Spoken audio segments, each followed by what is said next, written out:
कितनी बार कहा है, लेकिन मेरी सुनता ही कौन है इस घर में। करो जो मन में आए करो। क्या हुआ अंजलि, तुम इतने गुस्से में क्यों? गुस्सा ना करूँ तो क्या करूँ? सारा दिन रात चौकीदारी करते रहते हो, लेकिन फिर भी बचता ही क्या है? इतने से पैसे देते हैं ये गांव वाले। कितनी बार कहा है ये काम छोड़ दो, लेकिन नहीं। तुमने तो जैसे कसम खा रखी है काम करने की। कब से कह रही हो कोई ढंग का काम देख लो। हाँ तो इस काम में बुराई क्या? 2 पैसे कम ही तो मिलते हैं, लेकिन भोलेनाथ की सेवा तो हो ही जाती है। देख लेना, एक दिन ऐसा ना हो कि तुम्हें ये काम बहुत भारी पड़ जाए। कुछ नहीं होगा अंजलि, और तुम जानती हो ना मुझे भोलेनाथ की सेवा करना कितना अच्छा लगता है। अनुज गणेशपुर नाम के एक गांव में शिव जी के मंदिर की चौकीदारी करता था। उस मंदिर में खूब सारी सोने की मूर्तियां थी, जिनकी देखभाल वो करता था। गणेशपुर गांव का वो मंदिर हर जगह शिव जी की सोने की मूर्तियों के लिए फेमस था। ये बात आस पड़ोस के गांव तक भी फैल गई थी। फिर एक रोज इसी बात का फायदा उठाते हुए एक चोर वहाँ पूजा करने के बहाने आता है और उस मंदिर की मूर्तियों को बड़े ध्यान से देखता है। अरे वाह, यहाँ तो कितनी सारी सोने की मूर्तियाँ हैं। इसे चुराकर तो अच्छी खासी कमाई कर सकता हूँ। अब ये बात राका चोर जाकर अपने और चोर साथियों को बताता है। हाँ तो मोटा माल लगेगा, लेकिन सुना उस मंदिर का जो पहरेदार यानी कि चौकीदार अनुज है, वो हर वक्त उस मंदिर की पहरेदारी में लगा रहता है और किसी चोर को तो फटकने तक नहीं देता वहाँ। अरे कुछ नहीं होगा, हम बड़े ध्यान से काम करेंगे। अगली रात वो सभी चोर रात के अंधेरे में उस मंदिर की ओर निकल पड़ते हैं।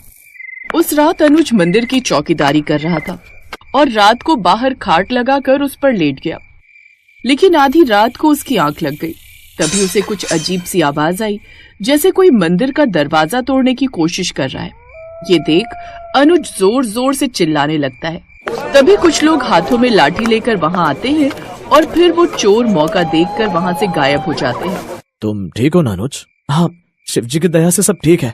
आज तो उस चोर को मौका नहीं लग पाया, लेकिन जिस दिन उसे मौका लगेगा वो तुरंत मंदिर की सारी मूर्तियों को चुरा कर ले जाएगा। नहीं, मेरे रहते ऐसा कभी नहीं होगा। लेकिन इस बात से अब अंजलि और भी ज्यादा डर जाती है और वो अनुज को वो नौकरी छोड़ने की सलाह देती है, लेकिन अर्जुन इसके लिए मना कर देता है। जब तुम्हें भक्ति पूजा पाठ यही सब करना था तो मुझसे शादी करके मेरी जिंदगी बर्बाद क्यों की? घर परिवार के लिए कोई जिम्मेदारी है या नहीं? जितना मुझसे हो सकता है मैं तुम्हारे लिए करता तो हूँ। पेट भरने के लिए 2 वक्त की रोटी चैन से मिल जाती है, और भला क्या चाहिए? और मुझे मेरे भोलेनाथ पर पूरा विश्वास है, वो बड़े दयालु हैं। और अभी तो फिलहाल मुझे उन सोने की मूर्तियों का ख्याल रखना होगा। ऐसे कुछ दिन बीत जाते हैं। कुछ दिन बाद फिर वो चोर उस मंदिर में आते हैं, लेकिन इस बार वो पहले अनुज को बुरी तरह से मारते हैं और उसे मार मार कर घायल करते हैं। अनुज के सर से खून निकलने लगता है। दर्द के मारे अनुज जोर जोर से चीखने लगता है। उसकी आवाज सुनकर कुछ लोग वहाँ आते हैं और एक बार फिर वो चोर वहाँ से भाग जाते हैं। जल्दी से सभी लोग उसे अस्पताल लेकर जाते हैं, जहाँ डॉक्टर उसका इलाज करते हैं। लेकिन अनुज का ध्यान तो अभी भी मंदिर की ओर ही था। अगले दिन वो चोर फिर से मौका देखकर उस मंदिर की ओर आने लगते हैं, लेकिन इस बार अनुज उन सब की बुरी तरह पिटाई करता है। छोड़ दो हमें। और तुम एक दिन में इतनी जल्दी ठीक होकर कैसे आ गए? तुम तो हॉस्पिटल में थे, फिर यहाँ कैसे आ गए? मैं यहाँ कैसे आया उससे तुम्हें मतलब नहीं। बस इतना ध्यान रखना, आज के बाद कभी इस मंदिर के आसपास भटकना भी मत, और अनुज से पंगा ना ही लो तो बेहतर रहेगा। वो उन दोनों की खूब पिटाई करता है। डर के मारे वो तीनों वहाँ से भाग जाते हैं और अपने सरदार यानी राका को जाकर सारी बात बताते हैं। सरकार, वो तो एक ही दिन में अस्पताल से वापस आ गया। तुम तीनों ना किसी काम के नहीं हो, तुमसे इतना सा काम भी नहीं हुआ। तुम सबसे एक मामूली सा आदमी नहीं संभल रहा। जानते हो ना, सबसे खतरनाक चोर हूँ मैं आसपास के सभी गाँव का। अब लगता है मुझे खुद ही जाना होगा, मुझे खुद ही उन मूर्तियों को चुराना होगा। तुम तीनों की बस की बात नहीं है ये। उधर बेचारा अनुज अभी भी अस्पताल में बेहोशी की हालत में था, लेकिन अभी भी उसका पूरा ध्यान मंदिर की उन मूर्तियों पर ही था। वो बेहोशी की हालत में भी लगातार शिव जी का नाम बोले जा रहा था। साथ ही मंदिर की चिंता उसे अभी भी सताए जा रही थी। हे भोलेनाथ, मेरे मंदिर की रक्षा करना। तभी उसे एक तेज चमत्कारी रोशनी नजर आती है, जिसमें से भोलेनाथ निकल कर आते हैं। तुम चिंता मत करना अनुज, मैं हूं ना, मैं सब संभाल लूंगा। ये कहकर शिव जी अंतर ध्यान हो जाते हैं। उधर राका अब अपने साथियों के साथ एक बार फिर उस मंदिर में चोरी का प्लान बनाकर चोरी करने चला जाता है। वो वहाँ पहुँचता है तो देखता है कि अनुज पहले से ही वहाँ मौजूद है। वो अपने साथियों के साथ मिलकर अनुज को आज खत्म करने की सोचता है। आज तो मैं से मार कर ही रहूंगा। बहुत कर ली इसने इस मंदिर की रक्षा, लेकिन अब और नहीं। चलो साथियों, लेकिन वो ये नहीं जानता था कि अनुज नहीं बल्कि उसके रूप में स्वयं महादेव बैठे हुए हैं। राका चाकू लेकर उसको मारने के लिए आगे बढ़ता है कि तभी अनुज के रूप में महादेव राका को दोनों हाथों से उठाकर हवा में गोल गोल चक्री की तरह घुमाते हैं और उसे जोर से जमीन पर पटक देते हैं, जिस कारण राका को बड़ा गुस्सा आता है। दो कौड़ी का इंसान, तूने राका दादा पर हाथ उठाया। अब मुझे सोने की मूर्तियां मिले या ना मिले, लेकिन आज तेरे प्राण तो मैं लेकर ही जाऊंगा। उनके शोर शराबे से आसपास के लोग वहां आते हैं। अरे अनुज तो अस्पताल में है, फिर ये कौन है जो बिल्कुल अनुज जैसा दिखता है? हे प्रभु, ये क्या लीला है? तभी अंजलि भी आ जाती है। हाँ, ये क्या? अभी तो मैं अस्पताल में उनसे मिलकर आई हूँ, फिर ये कौन है? कई सारे सवाल अंजलि के मन में चल रहे थे। उधर शिवजी ने राका और उसके दोस्तों की बुरी तरह पिटाई कर दी। तभी अंजलि को अपनी गलती का एहसास होता है। हे महादेव, मुझे माफ कर दीजिए। मैं हमेशा अपने पति को इस मंदिर की देखरेख करने से रोकती थी, लेकिन मैं पागल, क्या जानूं जिन्हें वो इतना प्यार करते हैं, उन्हें स्वयं भोलेनाथ भी कितना प्यार करते हैं। आज उनकी खातिर आप यहाँ तक आ गए। मैं जानती हूँ प्रभु, ये आप ही हैं। हमें दर्शन दीजिए प्रभु। ये सुनकर महादेव मुस्कुरा देते हैं। फिर वो अपने असली रूप में आ जाते हैं। साथ ही अनुज भी सही सलामत होश में आ जाता है। भोलापुर गांव में ब्रिजपाल नाम का एक ब्राह्मण रहता था, जो कि बहुत ही आलसी स्वभाव का था। घर में उसकी पत्नी सुनीता और बेटी गुड्डी उसके साथ रहती थी। ब्रिजपाल सारा दिन खाट पर ही पड़ा रहता था। ब्रिजपाल दिन भर में बस एक ही काम करता था, और वो था भगवान शंकर की पूजा। वो हर रोज सुबह शाम शंकर भगवान की पूजा करता, उनके नाम की माला जपता, फिर सो जाता। अपने आलस के कारण सारा दिन सोए रहने की वजह से अक्सर ब्रिजपाल और उसकी पत्नी में खटपट होती रहती। अब उठ भी जाओ जी, कितना सोओगे? चलो अब खाना खाकर खेत चले जाओ, फसल काटने का समय हो गया है। और हाँ, वापसी में आते हुए नदी किनारे लगे सरसों का साग तोड़ कर ले आना। घर में बनाने के लिए कोई सब्जी नहीं है। और हाँ, भूलना मत, नहीं तो आज खाना नहीं बनाऊंगी। अपनी बीवी की बातों को नजरअंदाज कर ब्रिजपाल फिर से चादर तानकर सो जाता है। सुनीता गुस्से में लाल पीली हो जाती है।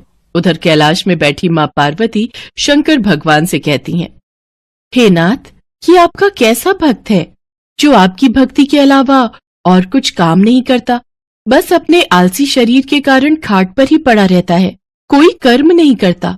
आपको तो ऐसे भक्त का मार्गदर्शन करना चाहिए। देवी, इसमें इसकी कोई गलती नहीं। ये सारा किया इसके पिछले जन्म का है। तब ये एक आलसी गधा हुआ करता था, जो सारा दिन मेरे मंदिर के बाहर लेटा रहता था। मंदिर में जब भी मेरे नाम का उच्चारण भक्तगण करते, तो उसका स्रोत उसके कानों में गूंजता और उसे नींद में भी मेरा ही नाम सुनाई देता। फिर एक रोज श्रवण मास में ये चल बसा और फिर अगले चारों में इसने मनुष्य रूप में जन्म लिया। लेकिन इसके पिछले जन्म के आलसी स्वभाव ने इसका पीछा नहीं छोड़ा। जब सही समय आएगा तब मैं इसे ज्ञान दूंगा। हे भगवान, क्या करूं मैं इस आदमी का? ये तो फिर से लेट गए। कब से कह रही हूँ उठ जाओ, खेतों में फसल बड़ी हो गई है। अगर समय रहते उसे नहीं काटा तो उसे जानवर चढ़ जाएंगे या कोई चुरा लेगा। सुन रहे हो ना मैं क्या कह रही हूँ? हे शिवजी, ना जाने इनका आलस कब खत्म होगा। इनके आलस से तो मैं अब तंग आ चुकी हूँ। सुनीता लगातार बड़बड़ाए जा रही थी, लेकिन आलसी ब्राह्मण के सर पर तो जूं तक न रेंगे। वो तो बस चुपचाप अपनी खाट पर लेटा हुआ था। ब्रिजपाल को न उठता देख सुनीता गुस्से में आ जाती है और बाहर आंगन में रखी पानी की बाल्टी उठाकर लाती है और ब्रिजपाल के ऊपर गिरा देती है। ब्रिजपाल पूरा भीग जाता है और वो गुस्से में उठकर उससे लड़ने लगता है। काफी देर तक दोनों में खूब कहासुनी होती है। फिर वो गुस्से में घर से निकलकर शंकर भगवान के मंदिर में चला जाता है और वहां पहुंचकर शंकर जी से कहता है, हे शंकर भगवान, अपनी पत्नी की रोज रोज की झिकझिक से मैं तंग आ चुका हूं। अगर मेरी भक्ति ने आपको प्रसन्न किया है तो मुझे आप दर्शन दीजिए प्रभु। इतना कहते ही वो जोर जोर से रोने लगता है। अपने प्रति उसका प्यार और श्रद्धा देखकर शंकर भगवान उसको दर्शन देते हैं और कहते हैं, ब्रिजपाल, तुम्हारी भक्ति ने मुझे प्रसन्न किया है। तुम सचमुच मेरे परम भक्त हो। कहो, तुम्हें मुझसे क्या वरदान चाहिए?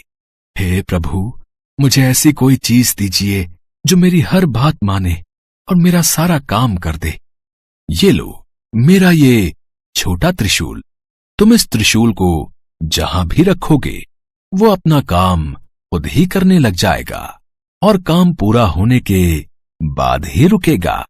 लेकिन हां, अगर तुमने इसे काम के लिए मना किया तो ये हमेशा हमेशा के लिए गायब होकर वापस मेरे पास आ जाएगा। भगवान शंकर उसको त्रिशूल देकर अंतर्ध्यान हो जाते हैं। त्रिशूल देखकर बृजपाल ये सोचकर बड़ा खुश हो जाता है कि अब से उसे कुछ भी काम नहीं करना पड़ेगा। इसके बाद वो त्रिशूल लेकर घर पहुंचता है और अपनी पत्नी और बेटी को त्रिशूल के बारे में सारी बात बताता है। अगले दिन सुबह ही बृजपाल ने भगवान शंकर का नाम लेकर उस त्रिशूल का इस्तेमाल शुरू कर दिया। वो जैसे ही त्रिशूल को घर के बीचों बीच रखता, सारे घर में अपने आप ही सफाई हो जाती। वो जिस भी चीज पर उस त्रिशूल को रख देता वो अपने आप काम करने लग जाता। खेतों में रख देता तो अपने आप ही सारी फसल कट जाती। ऐसे ही कई दिन बीत जाते हैं। एक रोज जब सुनीता गुड्डी के साथ अपने मायके गई होती है तो बृजपाल त्रिशूल को गैस के पास रखकर कहता है, मेरे लिए जल्दी से स्वादिष्ट सा भोजन तैयार कर दो। चूल्हे पर अपने आप कढ़ाई चढ़ जाती है और उसमें खुद ही तेल मसाले पड़ने लग जाते हैं। देखते ही देखते स्वादिष्ट पकवान बनकर तैयार हो जाते हैं, जिन्हें बृजपाल बड़े ही चटकारे लेकर खाता है। आहा हा हा, वाह, मजा ही आ गया। वाह वाह वाह, क्या स्वाद है। रोज भाग्यवान के हाथों का भोजन करके तो मैं परेशान ही हो गया था। सच में कमाल का है ये त्रिशूल। खाना खाकर बृजपाल आराम से गहरी नींद में सो जाता है और फिर जब अगली सुबह जागता है तो कुएं के पास जाकर उस त्रिशूल से कहता है, जल्दी से मेरे नहाने के लिए कुएं में से पानी निकालकर इस बाल्टी में भरा जाए। कुएं में से पानी निकालना हो, पौधों को पानी देना हो, साफ सफाई, कपड़े, बर्तन, सभी तरह के काम वो त्रिशूल बृजपाल के कहते ही कर देता। बृजपाल बगीचे में पड़ी पाइप के पास जाता है और अपने त्रिशूल को उससे छुआते हुए कहता है, पाइप, जल्दी से इस बगीचे में लगे पेड़ पौधों को अच्छे से पानी दे दो। पाइप अपने पौधों में पानी देने लग जाती है। फिर आलसी ब्राह्मण खुश होते हुए आराम से सोने चला जाता है। लेकिन सोने के कुछ देर बाद ही लाइट चली जाती है। फिर वो अपने त्रिशूल को हथपंखा पर रखते हुए कहता है, हे हाथ पंखे, जब तक लाइट नहीं आ जाती तुम मुझे इस पंखे से हवा करो। उसके ये कहते ही हथपंखा उसे हवा करने लगता है। कुछ देर बाद जैसे ही लाइट आती है तो वो हथपंखा बंद हो जाता है। एक दिन बृजपाल को बड़ी तेज भूख लग रही होती है। उसने खाली थाली अपने सामने रखी और जमीन पर बैठ गया। फिर त्रिशूल को थाली पर लगाकर कहने लगा, अब इसमें से जल्दी जल्दी स्वादिष्ट पकवान निकल कर आते जाए। कुछ ही देर में कई तरह के पकवान थाली में आते गए। कितना अच्छा होता अगर मुझे अपने आप खाना खाना ना पड़े और खुद ही मेरे मुंह में सारा खाना चला जाए। ऐसा कहकर उसने त्रिशूल को अपनी प्लेट पर लगाया और कहने लगा, अच्छे अच्छे पकवान जल्दी से मेरे मुंह में आ जाएं। उसके ऐसा कहते ही थाली में से तरह तरह के पकवान निकलकर उसके मुंह में जाने लगे और वो बड़े ही चटकारे लेकर उनको खाने लगा। पर ये मजा कुछ देर तक का ही था। कुछ ही देर में उसका पेट भर गया और वो खा नहीं पा रहा था। लेकिन पकवान थे जो कि उसके मुंह में लगातार जाते ही जा रहे थे। उसका पेट और मन पूरी तरह भर चुका था। वो जैसे ही उन्हें रोकने की बात सोचता है तो उसे भगवान शंकर की कही वो बात याद आई जिसमें उन्होंने कहा था कि अगर त्रिशूल को काम करते हुए रोका गया तो ये वरदान वहीं समाप्त हो जाएगा और त्रिशूल फिर से शंकर भगवान के पास पहुंच जाएगा। तभी वहां सुनीता गुड्डी के साथ अपने मायके से लौटकर पहुंच जाती है। वो दोनों ये सब देखकर हैरान रह जाती हैं।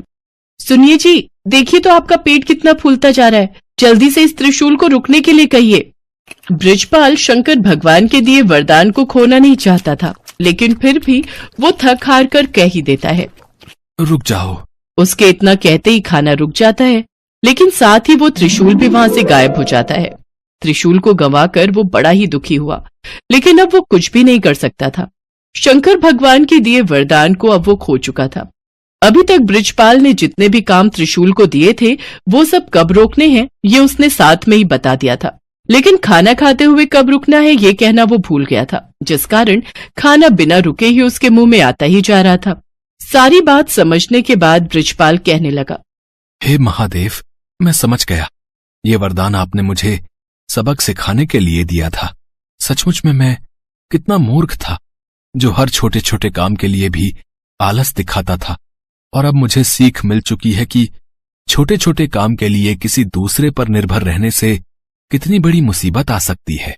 उस दिन के बाद से बृजपाल ने हमेशा हमेशा के लिए आलस त्याग दिया और हर रोज खेत जाने लगा। अपने सभी काम खुद करने लगा और दिन में 2 बार भगवान शंकर की पूजा भी करता।